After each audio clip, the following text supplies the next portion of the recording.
Welcome back to the Burke Family 54 Comics podcast. My name is Steve, and you are listening to episode 4 of the Burke Cast. Yes, that is the name of our podcast. If we're going to name it, we'll just call it the Burke Cast, I guess. Thank you for listening, and thank you to my channel members. Thank you also to our channel sponsors. We have comicbook_pressing on Instagram. He is a great dude. His name is Eric. If you need any comic books pressed, make sure you hit him up. This is not a sponsored video by him, but I do want to say thank you to comicbook_pressing on IG. And make sure you hit him up with all your pressing needs. And use my promo code BURKE54 to get free shipping back to you. Again, thank you to my newest sponsor. We have the 616 Comics, who is sponsoring the Burke box for my family tier members. Thank you, John, over at the 616 Comics, for sponsoring the Burke Family 54 Comics YouTube channel. I appreciate it. Thank you guys for supporting me and the channel. Okay, so if you are new to the Burke Family 54 Comics podcast, my name is Steve, and my podcasts are broken down into about 3 segments. The first segment is always my new comic book day polls for the week. So this week it'll be November 25th, 2020. And then in segment 2 and 3, it's just, I change it up every week. Segment 2 this week is going to be the Mount Rushmore of comic books. And in segment 3 will be videos on my channel and ideas for the future.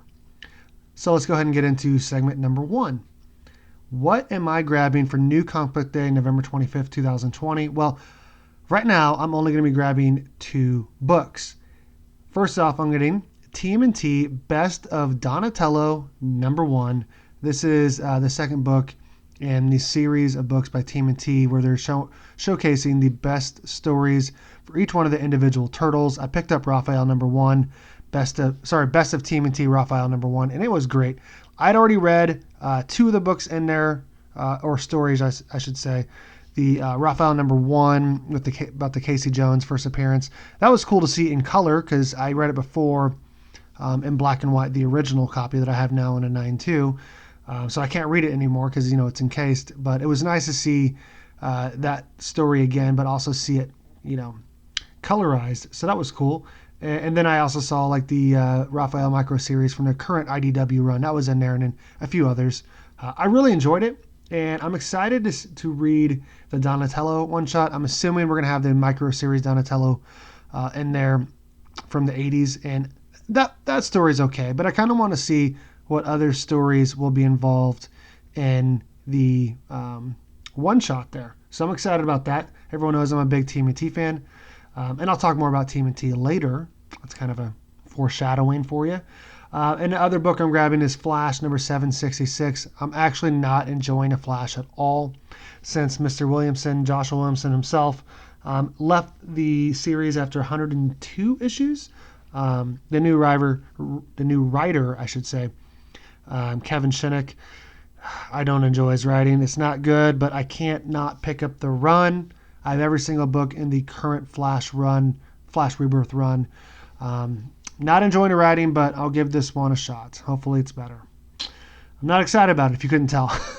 There's 2 books that I'm on the fence on that I'm probably not getting. And again, these books I'm probably not going to be picking up till next week because tomorrow's Thanksgiving, and I'm not going to drive an hour for 2 books. So I'll be getting these 2 books that I talked about earlier, and then all my books next week. But there are, like I said, there's a couple books I'm on the fence on that I'm probably not getting, but we'll see. Department of Truth #3. I have not enjoyed the artwork on the inside. I've hated it, honestly. The writing is only saving grace by James Tynion IV. Very reminiscent of the Silver Surfer Black storyline by Donny Cates. I hated the art, but the writing was great. This artwork is 10 times worse. And the last issue did not leave me with a good feeling after it. I don't really like horror, so probably not grabbing that. And then Death Metal, The Multiverse That Laughs #1. I'm just tired of all these Death Metal one-shots, man. Like, I just want to read the main series, except for, I think there's like 2 books left, 2 or 3. And then I'm going to be getting that Teen Titans one-shot because I like the Teen Titans. Well, that's it. I'm not getting any more of these one-shots. It's just not for me. Though I did hear that the one-shot for Lobo, that Extreme book, was actually the best one. So that's cool. Probably still not grabbing it though. I had high hopes. Honestly, I wasn't going to be getting the series until I read issue 1, and my boy Wally West was front and center. So that was really cool. That made me want to keep picking it up. But he's slowly, outside of Speed Metal, which was the best issue of all of them, he slowly started to step back, and they've been focusing on other characters, which is fine. But I have fatigue on Death Metal, so I kind of want that over with now. And then there's a couple books that I'm hearing good things about that are coming out this week. Philadelphia number 10. I keep hearing from everyone Philadelphia is really good. The Comic Burrito on YouTube and Twitter and everywhere is saying Philadelphia is the best story. I've heard really good things also from Lost in Comics about it. Maestro number 4. I've heard good things from Mark over at Legion of Comics. I know he's a Hulk fan, so obviously he's going to like that.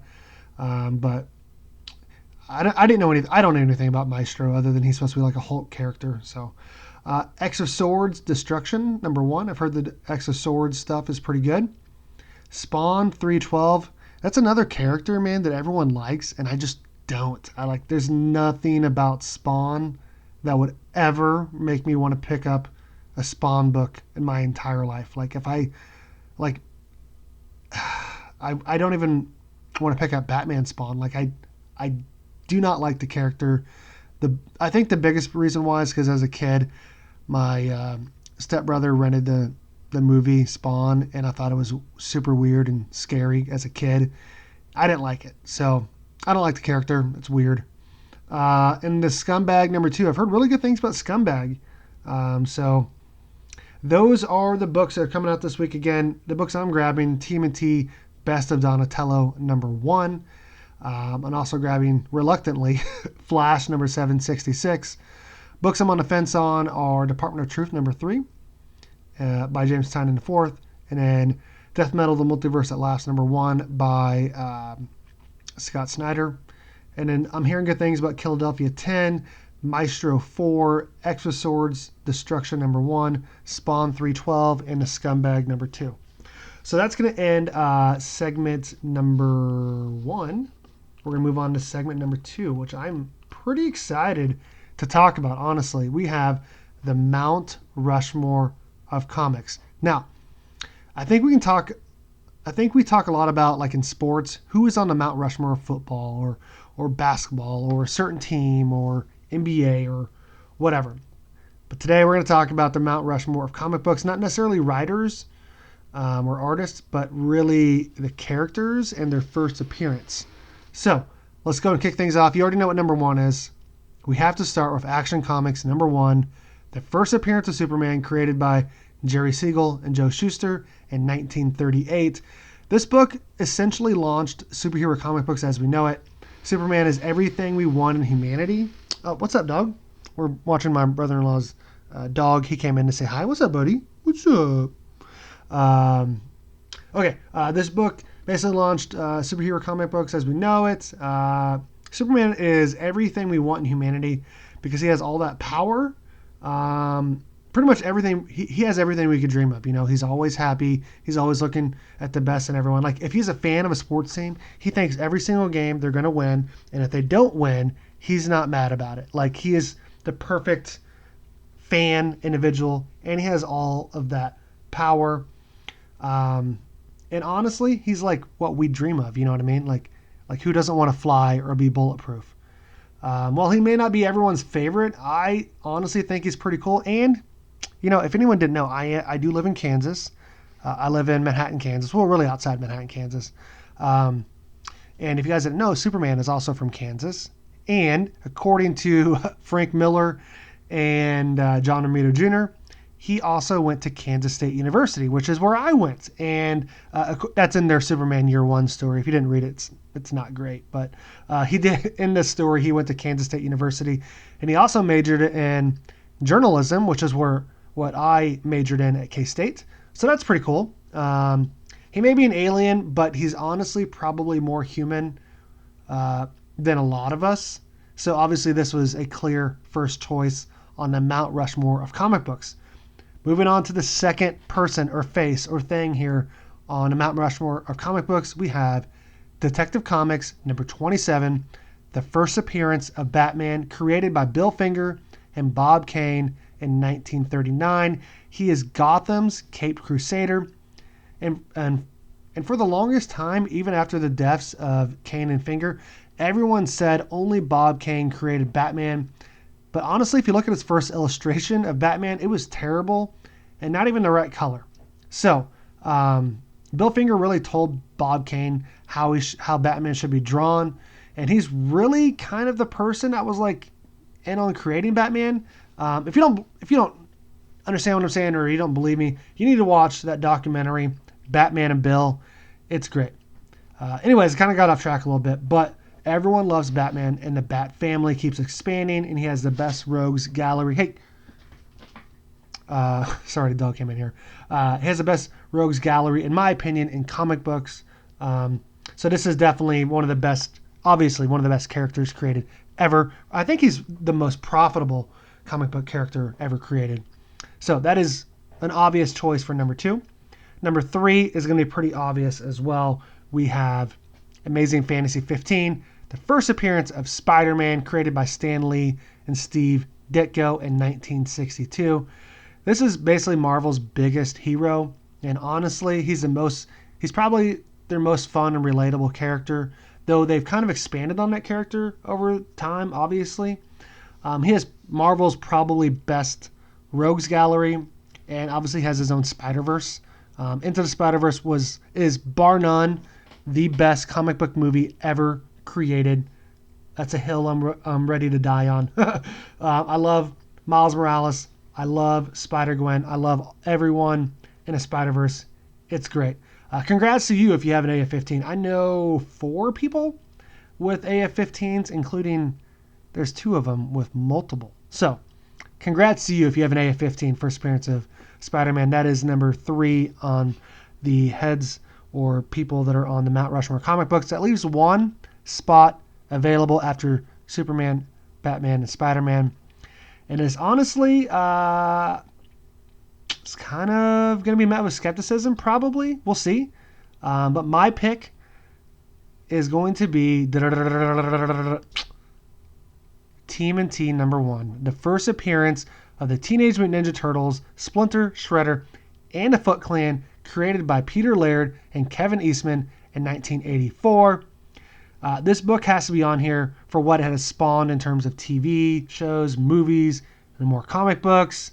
It has all that 80s and 90s nostalgia to it as well. If you grew up in either decade, or really were you just around in the 80s or 90s, you know about TMNT and what it means for pop culture, what it means for this, for people that are into that stuff, you know? And overall, obviously, what it means to indie comic books as well. I'm still on the hunt for a TMNT number 1 third print, because I'll probably never own a first print, but I hope to, but probably not. TMNT 1 third print is one I'm on the lookout for. Hopefully I get that, because that is probably my number 1 book right now on my hunt list. I love the Turtles. They were my first love before the Power Rangers. My mom took me to see the TMNT 1 movie when I was 2 years old, and it was amazing. And then by 5, Power Rangers came out, and so I started liking them. But those are my 2 favorites. So to recap, on my Mount Rushmore of comic books, we have Action Comics number 1, First Superman, Detective Comics number 27, First Batman, AF-15, First Spider-Man, and then TMNT number 1, the first appearance of the Teenage Mutant Ninja Turtles, Splinter, Shredder, and the Foot Clan. Let me know in the comments what you guys thought of my Mount Rushmore comic books, and what would be on your Mount Rushmore of comics. All right, guys, we're moving on to segment number 3. This is going to be kind of a shorter podcast, so I apologize for those that are wanting a 20 to 30 minute podcast. This is going to be kind of short. So segment 3 is videos on my channel and video ideas. You may have noticed recently that I posted a video about the PS5 and its launch. I'm not a big, gaming guy, honestly. I have like an Xbox 360.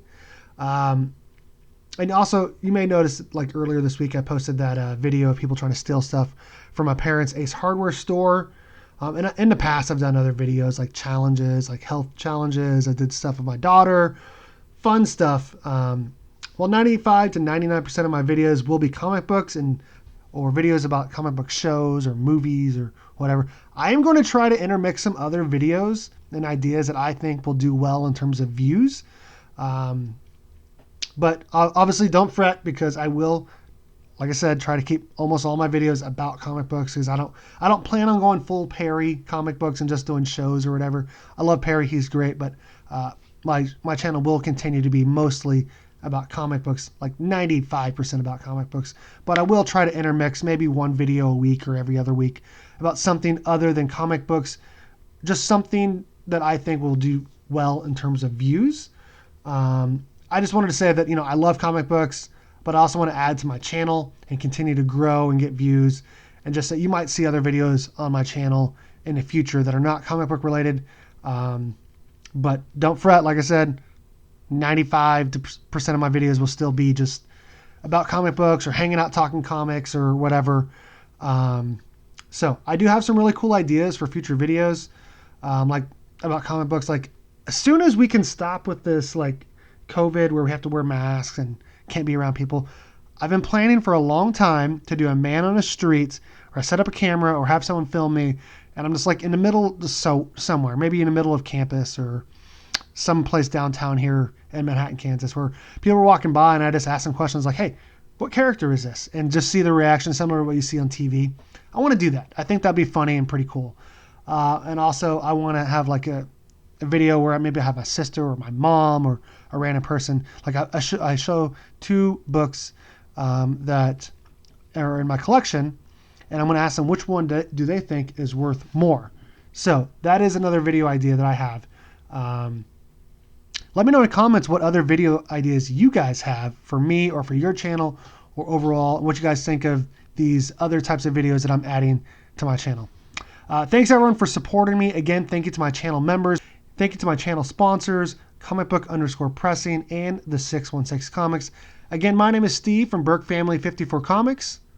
And as always, go Cats, Cowabunga, and it's Morphin time.